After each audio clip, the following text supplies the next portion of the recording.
Hi, good evening. Great room, this is, super room. It's great to be back here. Every time I come back to these 5 colleges, I feel a bit of me has come home again. So it's really nice to be here. I'm going to talk mainly about Afghanistan this evening. And the reason is that you may have missed it, but on October the 7th of this year, the United States completed 15 years of its current war in Afghanistan. 15 years. And it went by without really any consideration. The United States still has troops in Afghanistan, and in none of the presidential debates has the question of Afghanistan been raised. So Afghanistan has disappeared from the public discussion. And I think for that reason, I'm very interested in bringing it back, at least in our small settings, in our small circles. And I hope very much that you take some of these conversations to where you come from and hold them with people. Talk about, the roots of the Afghan war. And I hope I'll be able to provide you with at least something to think about, or some things to think about regarding the Afghan war, but not just the Afghan war, because after all, the Afghan war was the opening salvo in what was then called the Global War on Terror, and which the Obama administration has christened Overseas Contingency Operations.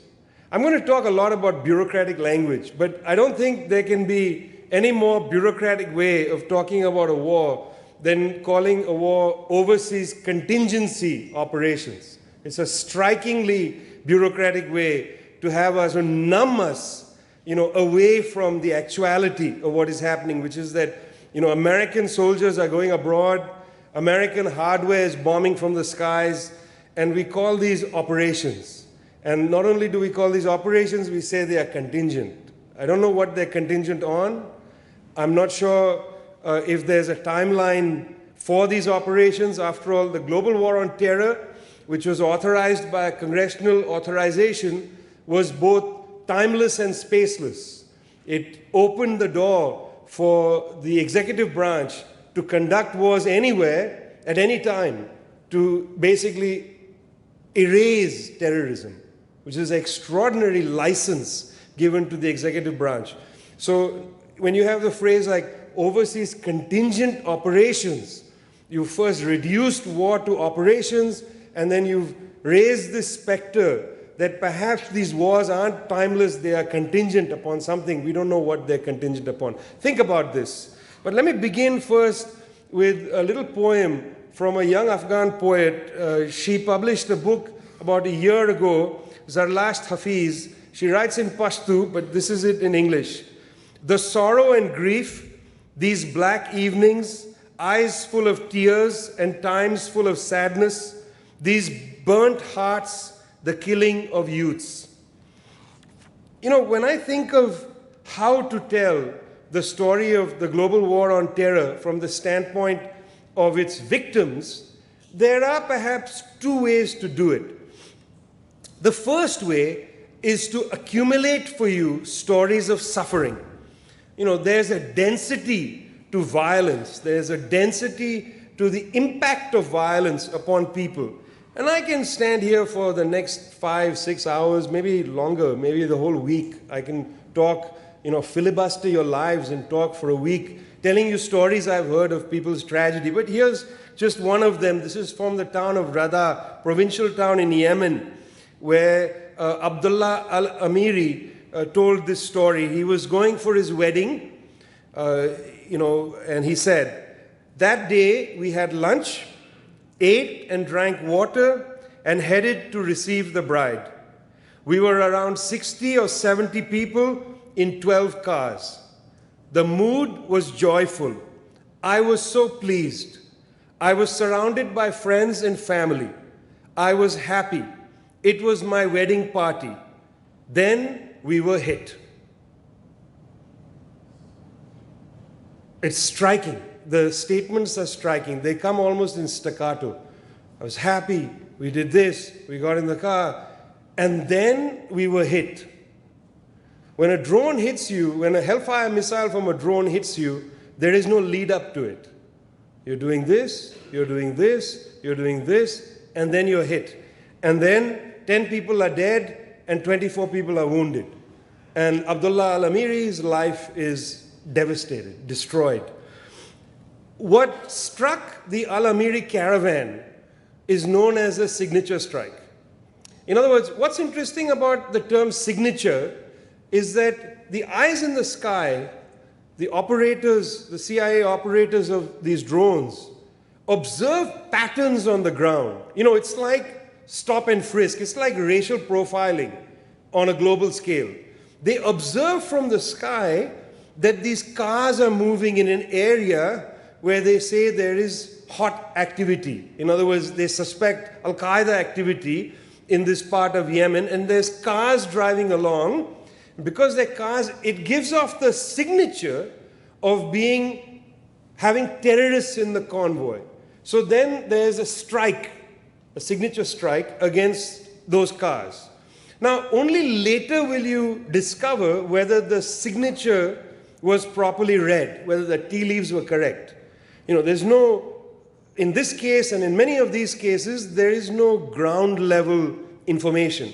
There is no informant on the ground telling you that in the al-Amiri caravan, there is actually Al-Qaeda leadership. This is entirely from the skies, an observed pattern where there is a presumption that if cars are driving in a convoy, this is probably Al-Qaeda. So that means it's hard to tell the difference between a marriage party and an Al-Qaeda leadership convoy, which is, by the way, why so many marriage parties get struck in signature strikes. You see this from Waziristan out to Yemen. You know, every once in a while you'll hear a story about marriages being disrupted because marriages look like, from the sky, they look like convoys of terrorists. Striking problem. But again, let's go back to the language. It's a signature strike. When a strike takes place and when the Hellfire missile hits, it's called a touchdown. When somebody's killed, the operator types in EKIA, enemy killed in action. There is a kill chain. This is the vocabulary of the drone operator. There is a kill chain. There are what are called baseball cards, which have information on terrorists that need to be taken out. There is the double tap, where one Hellfire missile strikes, and when one Hellfire missile strikes, it draws people coming in to help the people who have been hit. In other words, people instinctively come to help people who are dying or who have been injured, to come and help them. At that point, the second missile strikes. It's called a double tap. And then, of course, there is that other great bureaucratic term, MAM, military age males. Again, this is part of the signature strike strategy. If you see MAMs from the sky, you can assume perhaps, if there are sufficient numbers of them. By the way, again, I just want to remind you, this is the global cognate of the city of Chicago's ordinance that said that if 2 or more gang members are associating, they can be asked to be dispersed.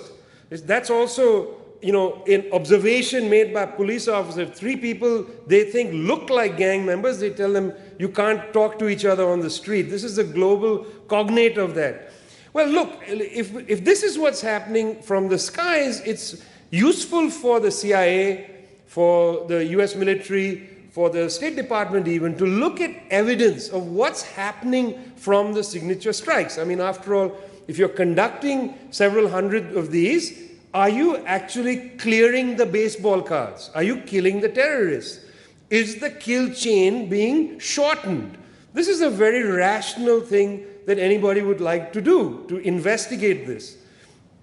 So there was an operation conducted in the AFPAC region, that is the borderlands of Afghanistan and Pakistan, and this operation was called Operation Haymaker. Now, Haymaker was conducted over several years, so the government studied what happened with Haymaker, and what the government found, this is a slide leaked by Edward Snowden, what the government found was that only 1 in 9 of people killed by these signature strikes could be thought to be terrorists. Remember, this is all conditional language. Could be thought to be terrorists, not confirmed kills. That means 8 out of 9 people in Operation Haymaker could not be thought to be terrorists. In other words, they were most likely civilians. So 8 of 9 people hit by drone strikes in AFPAC are most likely, by the government's own analysis, leaked again by Edward Snowden, by the government's own analysis, these are not good hits. You're killing civilians. If you're killing civilians, well, that's not good because you're riling up people in the area. I could, as I said, tell you these stories of suffering for hours and hours and hours, but that's only one way to approach the landscape of the global war on terror. There's another way, which is what I'm going to spend most of my next, I don't know, what do we say, 2.5 hours talking about, which is to tell the story of the global war on terror from the perspective of the people who are most impacted by it. In other words, civilians on the ground. What do these civilians see? Do they see October 7th, 2001 onward, the period when the global war on terror begins in its Afghanistan and Pakistan sector? Do they see this in the same way as people in the United States see the global war on terror? I mean, it's I think a reasonable question to ask. There is a global war on terror. US assets are being deployed. Many young American men and women are going to fight in this global war on terror. Do people in the United States see this global war on terror in the same way as people who are waiting, eating, drinking, getting in a car, driving, and then we were hit? Is there a similarity of experience? Well, of course not, because they are experiencing in certain pockets of this geography, which is most impacted by the global war on terror, they're experiencing massive and incomprehensible levels of violence. And everywhere that I have been, everywhere one goes, whether it's from Afghanistan to Libya, the question people ask is, why us? This is like the question. You hear this all the time. Why us? Why are we getting hit? So let's think about why they are getting hit. Of course, 9/11 happens, and 9/11 is a grotesque attack in the United States. Very soon thereafter, a decision is made, and I'm going to talk about this decision-making process toward the end, but a decision is made to go and attack Afghanistan. The bombardment of Afghanistan after October 7th, 2001 was incredibly violent. It was immense force. In fact, good estimates, and these estimates of death and refugees are very hard to calibrate. Partly, there is no forensic data. There are no morgues that you can go to collect information on who is dead in Paktia province. Where are you going to go to collect dead? So there are various ways in which people calculate the death. One is the unusual mortality. If this is the mortality rate, you assume the population will be here, and suddenly there's a decline. In the first 4 months after October 7, 2001, one of the estimates of mortality is that 20,000 people had been killed. In 4 months, 20,000 people have been killed. It's extraordinarily high. There are lower levels which suggest that 3,800 had been killed. So somewhere between 3,800 to 20,000 Afghans died in the first 4 months of the war. The bombing was extraordinarily spectacular in parts of the country. Something to think about. Over the last 16 years, 500,000 Afghans have been killed. That's a very high number. That's the same number that is used as the estimate for the dead in Syria. 500,000 killed.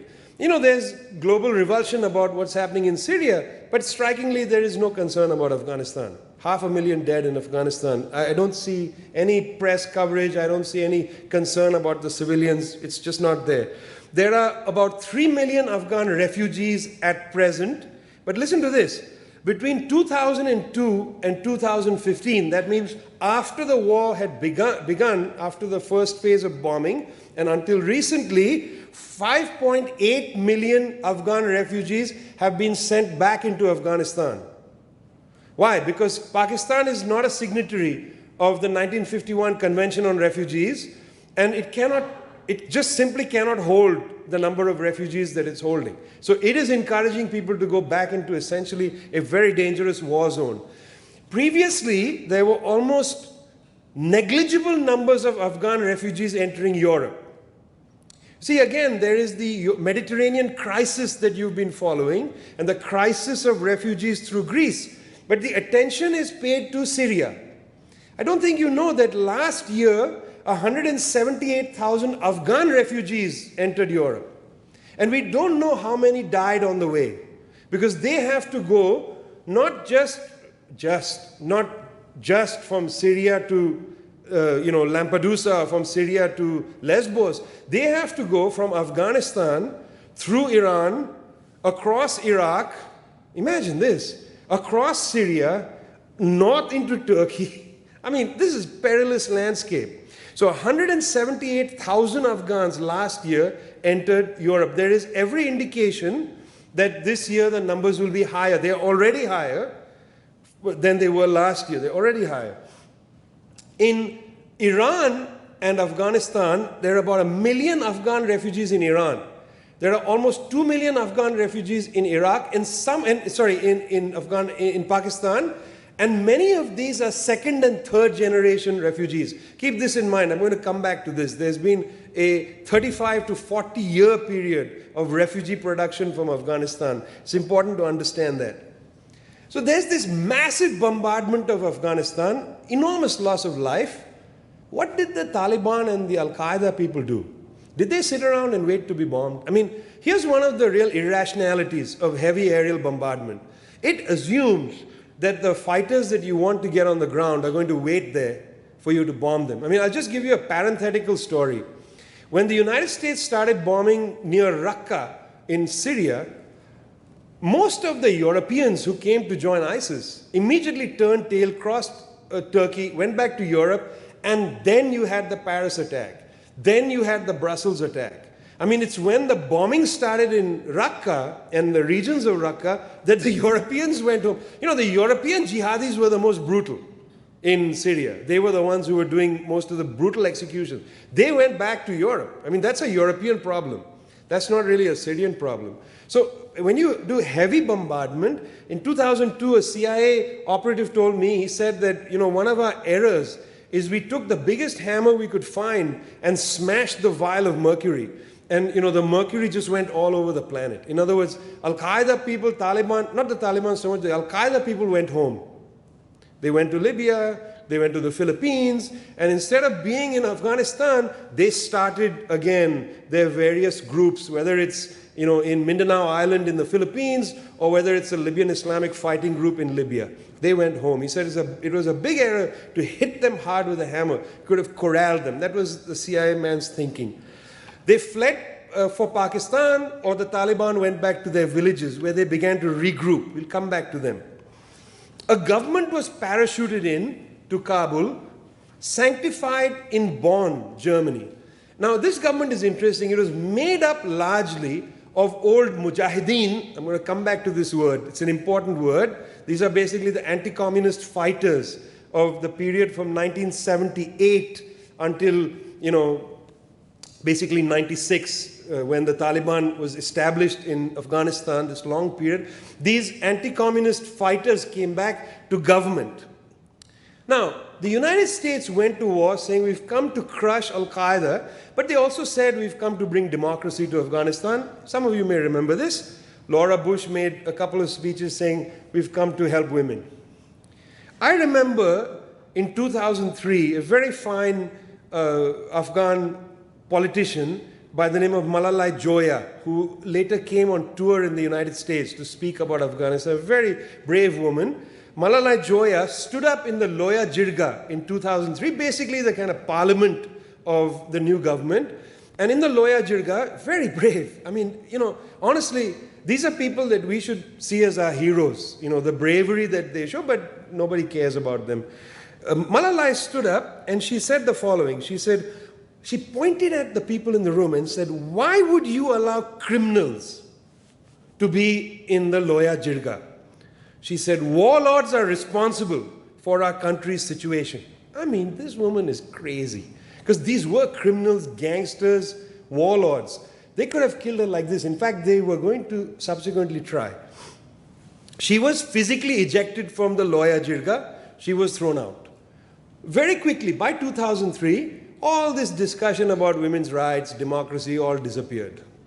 Meanwhile, another vocabulary had become more important in the conversations of the Afghan political class and other people as well. This was a different vocabulary. This was a vocabulary, and if you have paper and interested in this, you should write these words down. This was vocabulary of enemy combatants.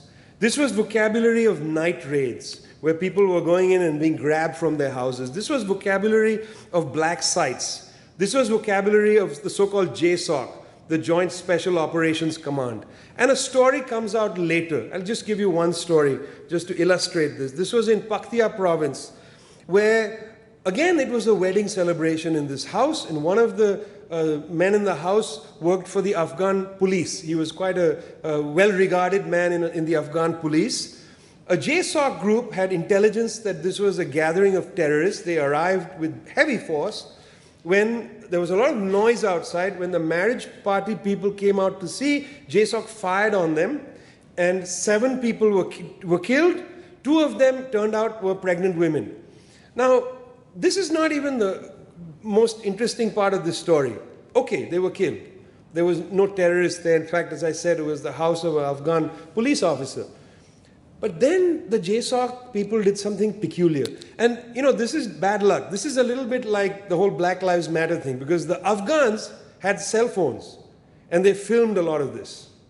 So what the JSOC people were doing, and they had removed their name tags, which is always an interesting moment. But they were going into the 7 bodies and digging out the bullets. Very interesting. There was a study done by JSOC of this incident, which found that the use of force is appropriate. So nobody had to face anything. In fact, the JSOC commanding officer came to this village, came back to the village, and they sacrificed a sheep and tried to make amends, you know, saying we're sorry that they were killed. But the use of force was appropriate. Now, whether this incident is an illustrative one or not is not relevant to me. What's relevant to me is that it's these kinds of incidents that creates an understanding of what this war is about. People don't see that the presence of the United States in Afghanistan, they don't see it building schools or women's rights or things like that. What they generally see is there is a moment of fear in these kind of incidents. Could it happen now? Because remember the language of Abdullah Amiri. He says, I was happy, it was my wedding party, then we were hit. It comes from nowhere. And that's what I think is really quite terrifying. Now, of course, this was not all. This vocabulary of black sites, the vocabulary of, you know, night raids, the vocabulary of enemy combatant, of Bagram Air Base, of the kind of things that were happening there. I recommend you watch a documentary called Taxi to the Dark Side, which was made by the son of a former Pomona professor. Anyway, Alex Gibney? Didn't Gibney teach somewhere here? His father runs a Pacific Basin Institute. That's it. I knew there was a connection. Pacific Basin Institute was his father. What was his father's name also? Something? Yeah, so Alex Gibney is the filmmaker. So that film is extraordinary. It's called Taxi to the Dark Side. I really recommend it. It's not only that this vocabulary is in play, as well, the United States spent, you know, hundreds of millions of dollars, if not more, on so-called reconstruction and development. Okay. Stanley McChrystal, very respected officer, decided when he was trying to reconstruct the counterinsurgency model to do a study of the expenditure of this hundreds of millions of dollars for reconstruction and development. And this is what McChrystal's report said. He said, too often these projects enrich power brokers, corrupt officials, or international contractors. They serve only limited sections of the population. You know, there was a guy who was being, you know, talking about these development projects, and his line was the best line ever. His line was, we may be illiterate, but we're not stupid. You know, we may not know how to read, but we can see what's going on. You know, we're suddenly told that 8 schools are going to be built in this district, but there is no school. There's a building set up, there's a sign, but there's no school. There's no teaching, there's no money to continue the school. The shell is created by some subcontractor, international subcontractor that takes the money and then builds these shells, takes pictures and then disappears.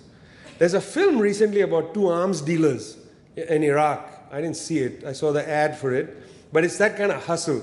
If you want to read a book, Iraq is a good place to read it, and that's Rajiv Chandrasekharan's book, which is called Inside the Green Zone.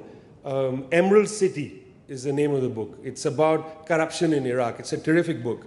So hundreds of millions of dollars basically squandered. And here's Stanley McChrystal's report saying these projects basically did little. World Bank, meanwhile, had started writing reports about the need to use American troops to secure resource corridors. This is their phrase, resource corridors. In other words, from the mines, copper mines, there should be infrastructure built, which American troops, American lives have to protect these corridors so that copper can come out of these corridors and multinational corporations can benefit. And the theory from the World Bank is the sale of these resources would bring some assets into the exchequer in Kabul. That was the theory. Really, it was quite obscene that this is where they were going at the time when there was almost no basic development project that was functioning. They moved already to resource corridors. A social worker from the Development Council in Balkh, which is near the Uzbek border, she said, people living in such conditions are easily susceptible to manipulation by the Taliban. She's a smart person. She said this in 2005, and in 2006 the Taliban returns. Now I'll come back to the return of the Taliban. Are we okay? You're following the story? There's a lot of information. But this is really a buried story. That's why I'm wasting your time. I want to bring you back to speed on the Afghan tale, okay? As you know, of course, history doesn't begin on 9/11. There was a history before 9/11. There is a past. And Afghanistan, as some of you may know, is not merely a synonym for Al-Qaeda. It has its own history, which I think is important to bear in mind. When you want to look at history from the standpoint of the victim, it's important to take their history seriously. You know, I'm always surprised by people who talk about Libya but know nothing about the country. You know, the word Benghazi now is used as a discussion, about the US presidential campaign, but Benghazi is actually a real city. You know, it's a little bit like how they used to talk about Timbuktu in the early colonial period. You know, Timbuktu became this fanciful place, right? Timbuktu is a real city in Mali. It actually exists. There are really people who live in Timbuktu. It's not a fantasy place, you know. In the same way, Afghanistan is a real country. It has a real history. There are real people. In 1973, there was a coup against the king. King Zahir Shah, who was rather an enfeebled king, was sent off to Rome, where he sat for the next 30-odd years playing chess. It's one of his great pastimes. Now, the abdication or removal of Zahir Shah of Afghanistan is part of a process of removing monarchies that starts with the Soviet Revolution in Central Asia, where they kind of remove feudal chiefs, but has its real beginning for this dynamic in the removal of the king of Egypt in 1952 by the officers led by Gamal Abdel Nasser. The Nasserist movement, the Arab nationalist movement, they started a new process of getting rid of kings. That was the king in Egypt, then a king in Iraq is removed, then later a king in Libya in '69. And the king of Afghanistan, when Zahir Shah is overthrown, he's overthrown by his cousin. And Muhammad Daud, when he comes to power, Muhammad Daud Khan is very much driven by a kind of modernist agenda. So his reign is going to last from 1973, and it's very much part of this global, move to get rid of kings and bring a kind of modernist agenda to places held back by colonial rule. Afghanistan never given a chance. If you read the histories of British entry into Afghanistan, the level of brutality is stunning. In a sense, much greater than anything that's happened in recent decades. Okay.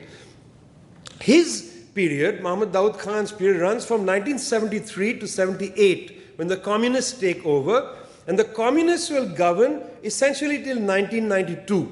So for almost 20 years, 18 years, this modernist agenda is, on the surface at least, governing in Afghanistan. Now, this modernist agenda is important, because I'm going to give you some statistics in a little bit. But the coup that takes place, the second coup, first coup is in 73, gets rid of the king. Second coup that takes place, the Saur coup, takes place in April of 1978, when the communists take power, happens because Muhammad Daud Khan decides to get rid of the communists, and he goes after Mir Akhtar Khyber. The assassination of Mir Akhtar Khyber sends a message to the communists in Afghanistan, we're coming after you. Now, this is an interesting thing, because again, you can go back to West Asian history, put Afghanistan back into West Asian history. In 1978, this is exactly what happened in Iraq. In Iraq, when Saddam led how many coups did the Ba'ath do? The auto coups, they kept coupping against themselves. When Saddam finally comes to power in Iraq, what does Saddam do? Saddam goes after the communists.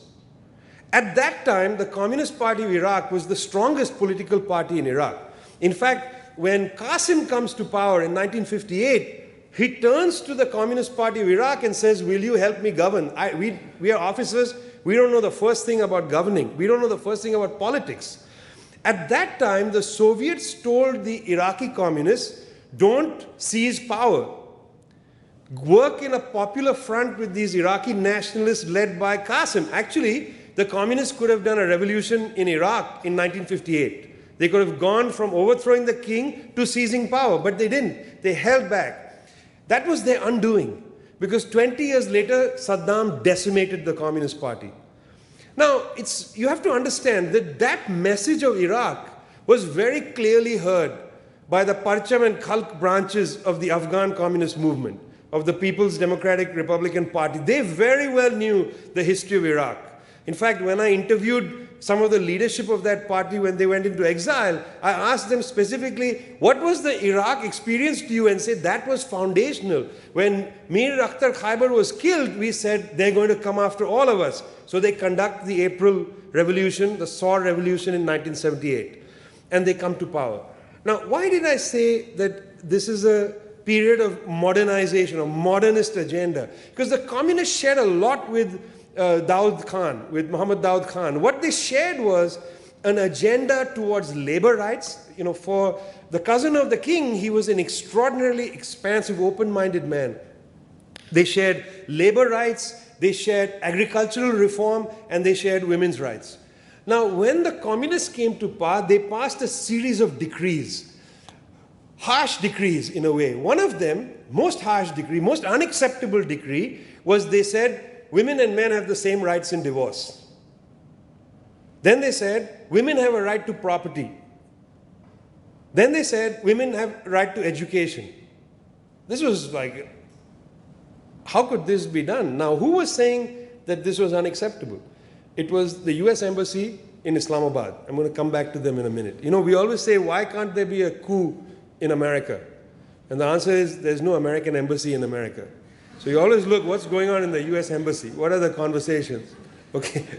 So when I asked one of the leaders of the Afghan movement at the time, Anahita Ratebzad, who died 2 years ago in Dortmund in Germany, very fine person. She was one of the top leaders of the People's Democratic Republic of Afghanistan.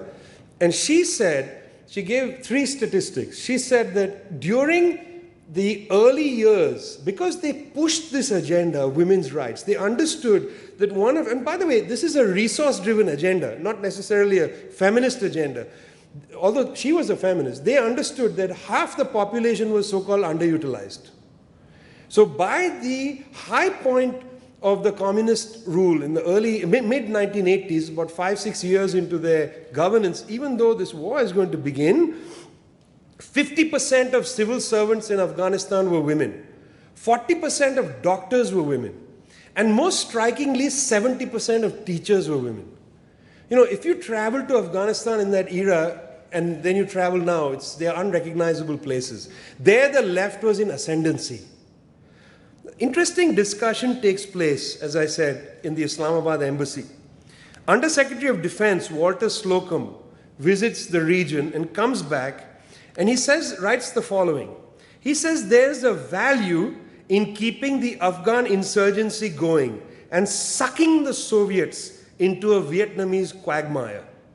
Two things here. One, keep the Afghan insurgency going to weaken the communist government, because the communist government was seen as a threat. Remember, the revolution in Iran hadn't happened as yet. Iran was still a US ally.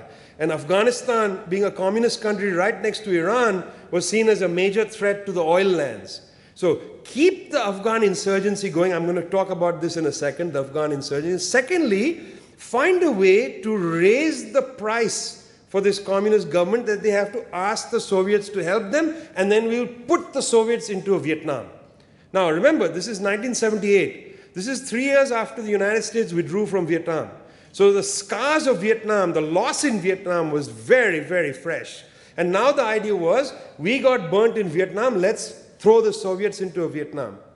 So who did the United States start to help?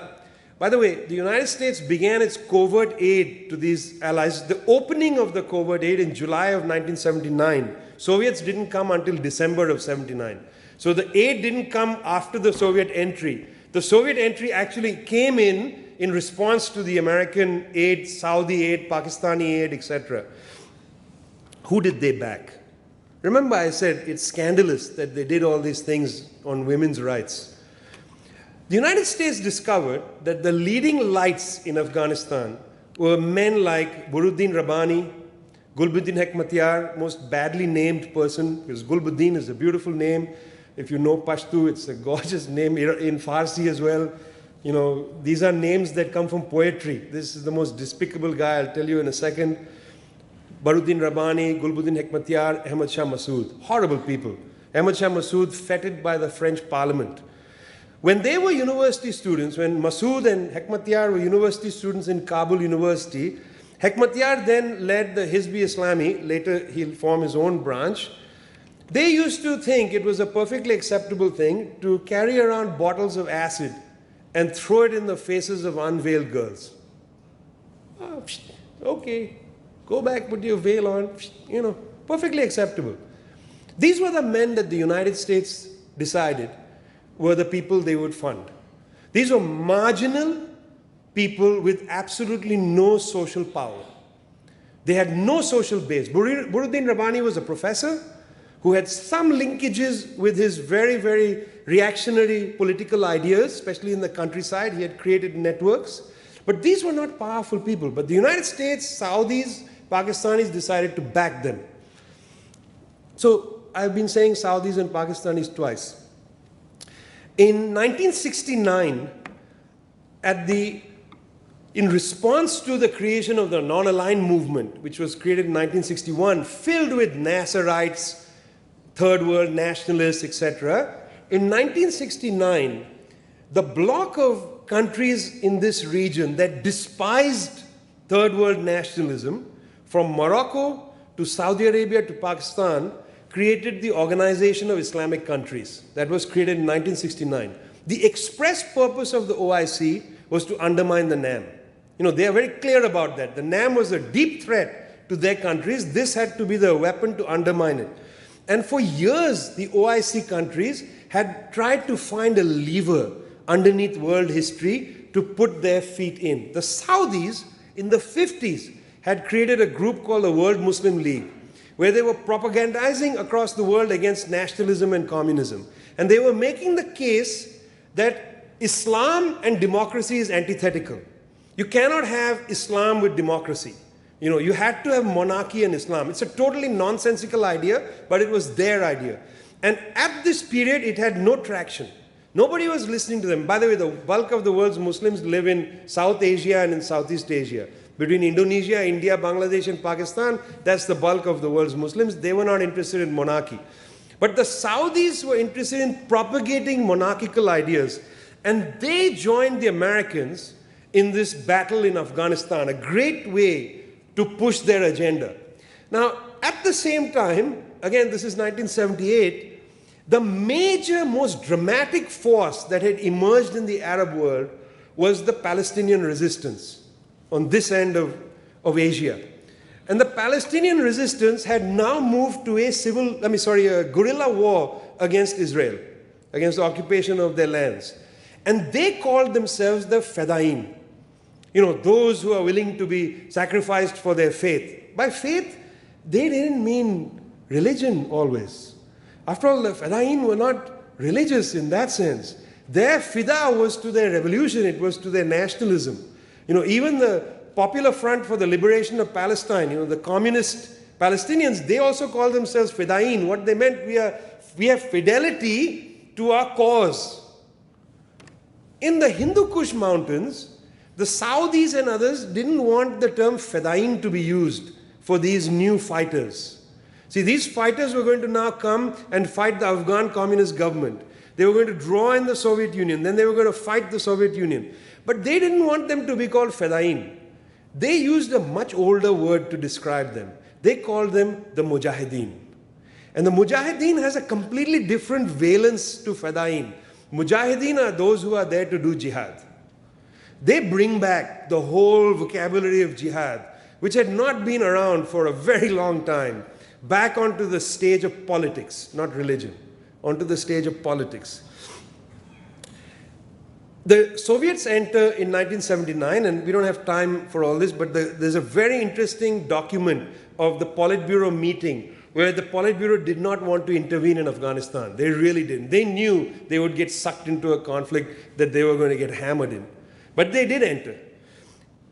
Now, you might think that the Soviets were there for like 100 years, the way people talk about this. The Soviets were there from December 1979 to February 1989. In other words, they were there for 9 years. We have just completed 15 years of the US presence in Afghanistan. They were there for 9 years. When they left in 1989, the communists remained in power in Kabul until 1992, a full 3 years afterwards. So they actually weren't relying on the Soviets. They had their own ability to stay in power. But yet, despite the fact that the Soviets pulled out, the Mujahideen was putting much more pressure on Kabul. At this time, Osama bin Laden brings his people into Afghanistan. Now, bin Laden comes to Afghanistan to fight the Soviets. So at the tail end of the Soviet period, he arrives through Peshawar.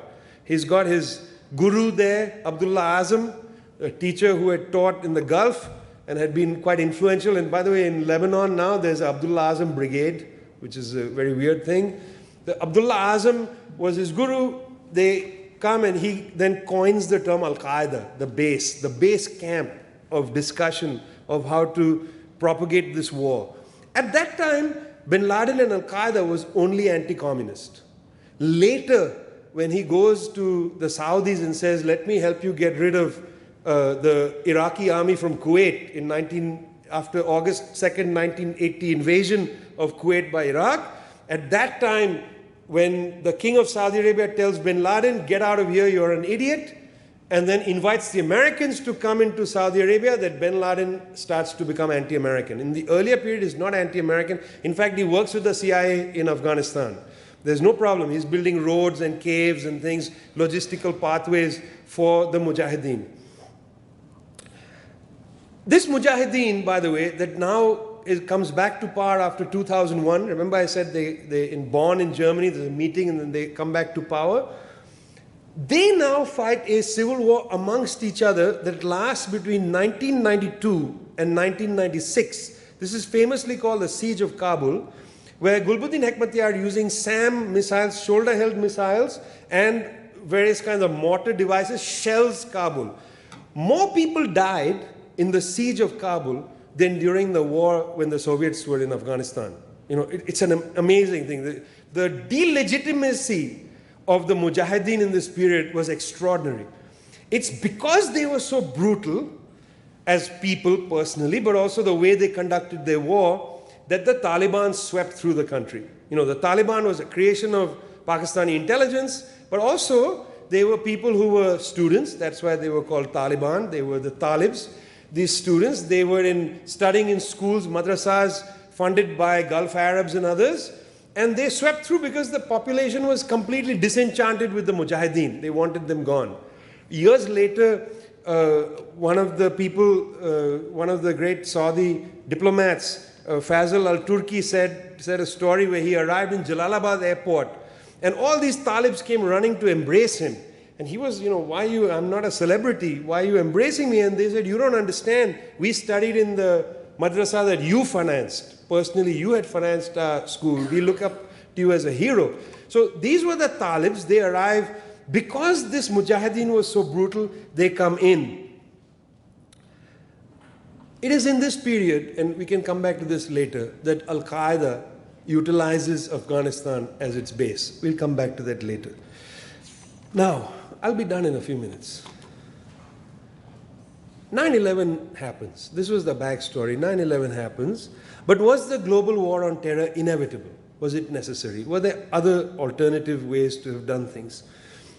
After Al-Qaeda struck in the United States, the group called the Shanghai Regional Cooperation, SCO, or the Shanghai Group, which comprises Central Asian countries and China, it had been formed in the 1990s because they were scared of the influence of the Taliban.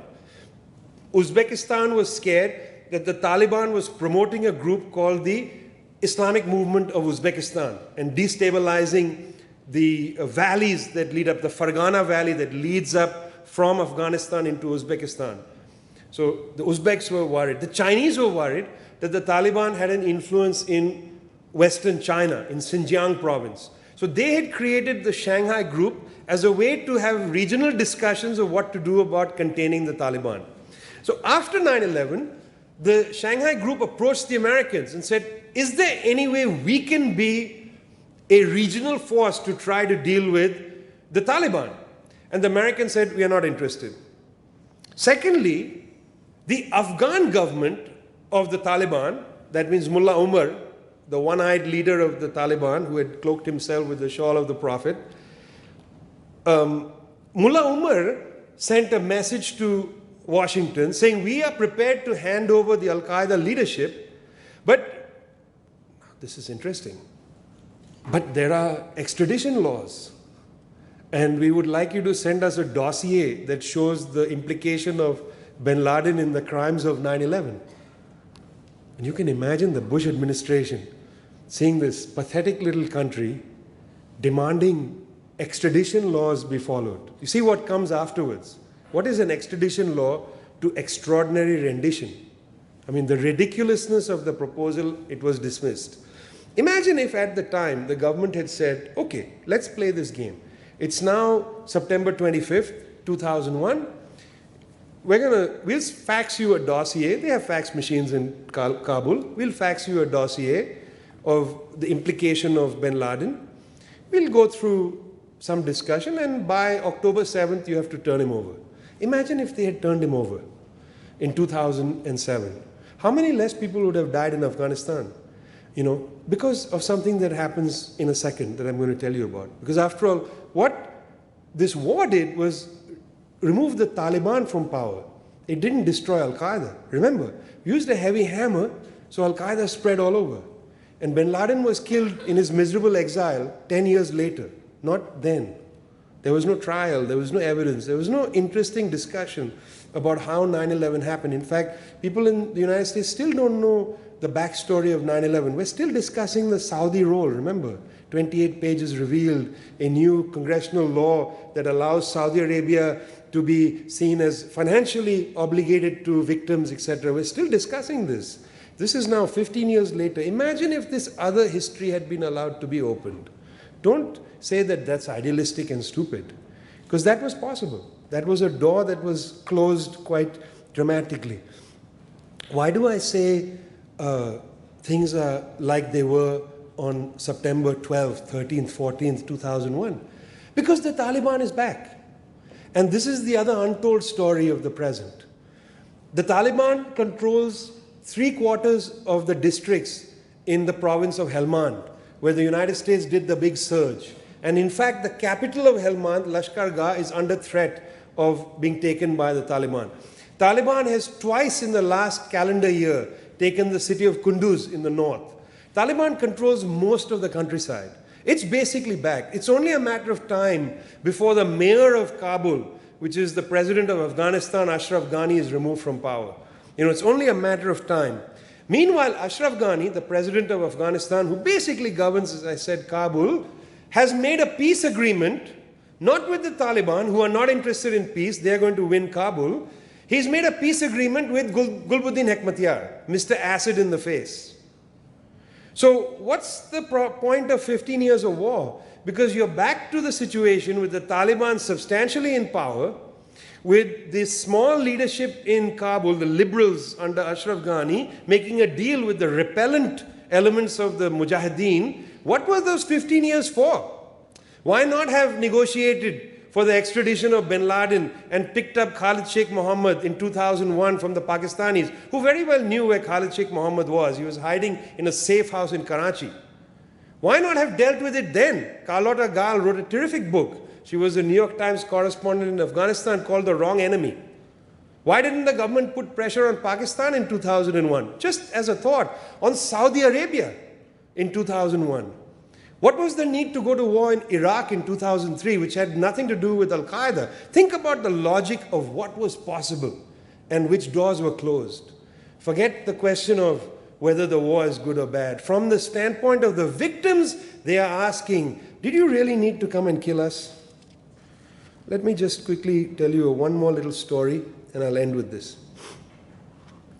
One of the big errors is to assume that somehow Afghanistan is naturally a backward, right-wing, Islamic, whatever, I don't know, whatever adjectives you want to use. This is a huge error.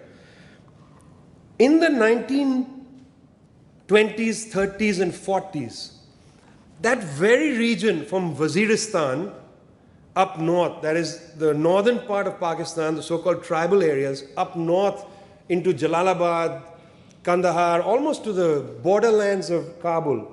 In that region, in this period, 20s, 30s, and 40s, there was a group that was formed called the Khudai Khidmatgars, the servants of God.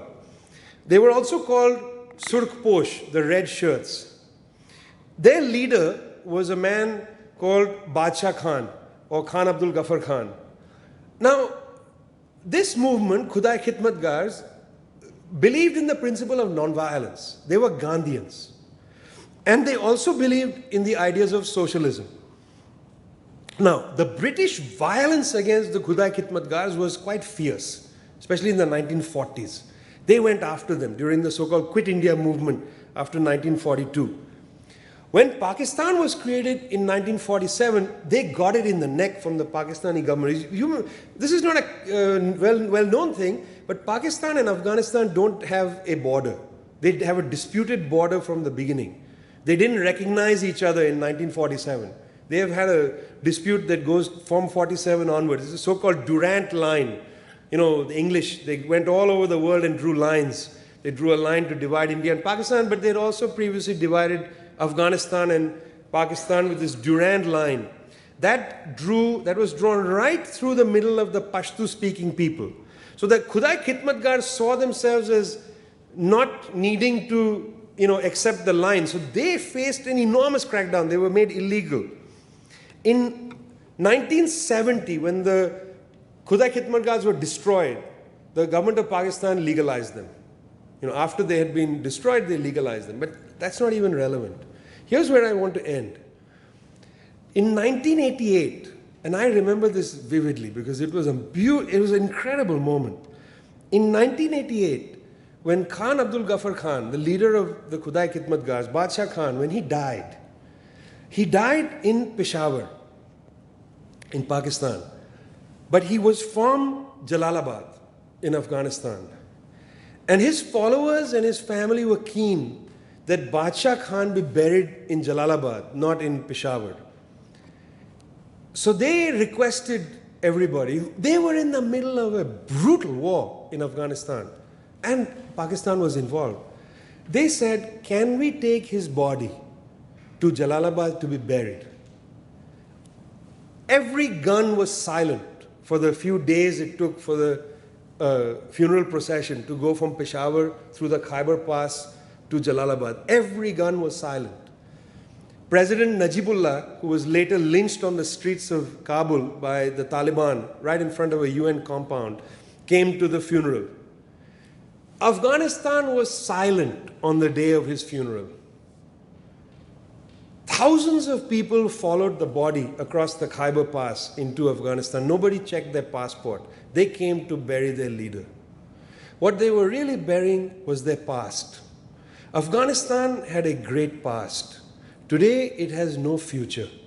And really, we are part of taking their future away from them. Thanks a lot.